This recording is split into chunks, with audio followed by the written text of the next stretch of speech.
મહાનગરપાલિકા દ્વારા ખોદવામાં આવેલ ખાડામાં મોટરસાયકલ સાથે વૃદ્ધ પડતા ઈજાગ્રસ્ત થયા અને મહાનગરપાલિકા દ્વારા હાલ શહેરમાં પાણીની પાઇપલાઇન નાખવાની કામગીરી ચાલતી હોય, જેને લઈને ગિરનારના દરવાજા પાસે પાઇપ નાખવા ઊંડા ખાડા કરવામાં આવ્યા છે। મોટરસાયકલ લઈને જતા ઊંડા ખાડામાં મોટરસાયકલ પડી જતા પગમાં ફ્રેક્ચર અને માથાના ભાગે ઈજા થતા ટાંકા આવ્યા છે। તેઓએ મનપાની ગંભીર બેદરકારી હોવાનું જણાવ્યું છે। રસ્તાની કામગીરી સમયે બેરિકેડ મૂકવાની માંગ કરી। Story report by Paresh Buddhbhatti. મારું નામ સાદુરભાઈ કરશનભાઈ બોરી છે। શું થયું તું?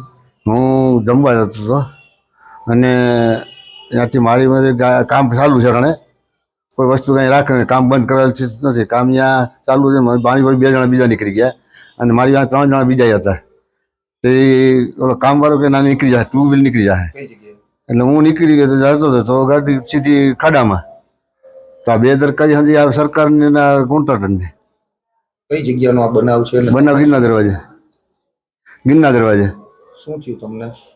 મને મારા પગમાં ફ્રેક્ચર થઈ ગયું છે અને માથામાં ટાંકા આવ્યા છે, બરાબર। અમારે પોલીસ ચેક કરવાનો છે।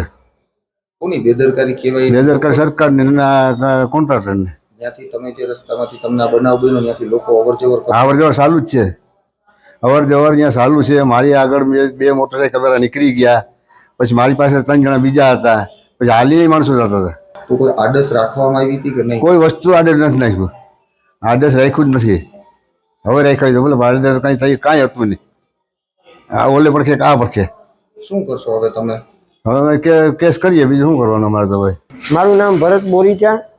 આજે બપોરના 1:30 વાગ્યાની આસપાસ મારા ફાધર ઓફિસેથી ઘરે જમવા જતા હતા, ત્યારે ગિરનાર દરવાજા સર્કલની વચ્ચે મ્યુનિસિપલ કોર્પોરેશનનું કામ ચાલી રહ્યું છે। ત્યાં 10-12 ફૂટ જેવો ઊંડો ખાડો કરેલો છે। આજે કેટલા દિવસથી ખાડો એમને પડેલો છે અને ત્યાંથી લોકો પસાર થાય છે।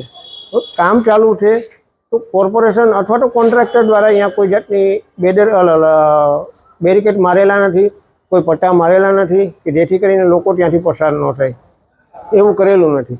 એટલે આજે મારા ફાધર બપોરે ત્યાંથી નીકળ્યા, પસાર થતા હતા, ગાડી બંધ કરીને ત્યારે દોરીને ગાડી લઈને નીકળ્યા એટલે એની ગાડી ખાડામાં પડી ગઈ। એટલે મારા ફાધરના પગમાં ફ્રેક્ચર થયેલું છે અને માથાના ભાગે ઈજા થયેલી છે।